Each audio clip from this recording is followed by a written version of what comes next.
জীবনে শিক্ষার আমার অনেক অভাব ছিল। সেই শিক্ষা আমি আস্তে আস্তে পাচ্ছি, যাক আমার জন্য অনেক ভালো। আসসালামু আলাইকুম, কেমন আছেন সবাই? আশা করি সবাই খুব ভালো আছেন। হ্যাঁ, আমি শিক্ষায় এখন শিক্ষিত হচ্ছি। আগে যা হয়েছে ওইগুলো মনে হয় অল্প অল্প করে আমার ভুল ছিল। এই শিক্ষাটা পাওয়ার কারণে কিন্তু সামনে আমার ভবিষ্যতের জন্য অনেকটাই ভালো। মানুষের জন্য যত করবেন যত করবেন সব কিন্তু ভালোবেসেই মানুষ করে। ভালোবেসে মানুষ মন উজাড় করে সব কিছু করে, কিন্তু দিন শেষে কিন্তু পাল্টাপাল্টিটা মানুষ খেয়াল করে।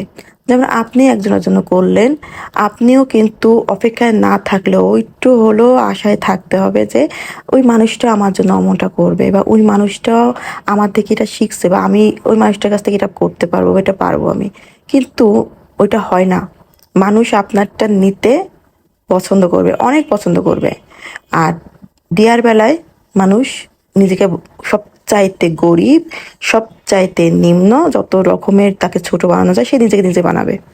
এটাই হচ্ছে বর্তমান প্রত্যেকটা মানুষের, জানি না, কিন্তু ম্যাক্সিমাম মানুষের ঘরে বাইরের অবস্থা। ঠিক আছে, মানুষের কথা কি বলবো। তো এই যে কোয়েল পাখিটাও রান্না করছে রোস্টের মতন করে।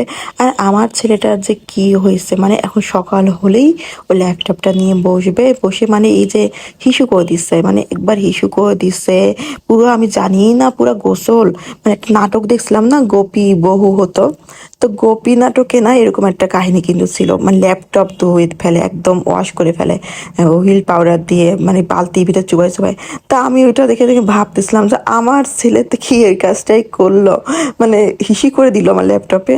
আল্লাহ কি অবস্থা। যা হোক, ল্যাপটপ আমার ঠিকই আছে। ওর বাবাকে বললো তো সে গায়ে নিল না কথাটা। তো এই যে মা এখানে কই মাছ দিয়ে, বড়ি দিয়ে আর বেগুন দিয়ে একটা ঝোল করলো।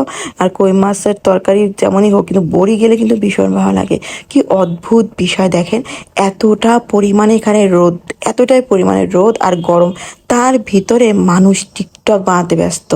আমি জানি না এইরা কারা, মানে ছাদের পরে একদম কিনারায় পোলাপান নিয়ে, তাও আবার কোনো বড় মানুষ এখানে কিন্তু আসেনি। দেখেন, একদম ধারে একটা মহিলা মনে হয় টিকটক বানাচ্ছে, আর তার পাশে ওই একটা পিচ্ছি, দুইটা ছোট ছোট মেয়ে। মানে এরা কারা, মানে এদের এইসবই করে না অ্যাক্সিডেন্টগুলো ঘটায়। আর আমার ছেলের পিছে পিছে তো আমার দুপুর কেটে যায়, ওর খেলাই শেষ হয় না। মানে সে হাতে সস নিয়ে সে চিল্লি ওর বোনের সাথে খেলা খেলি শুরু করছে।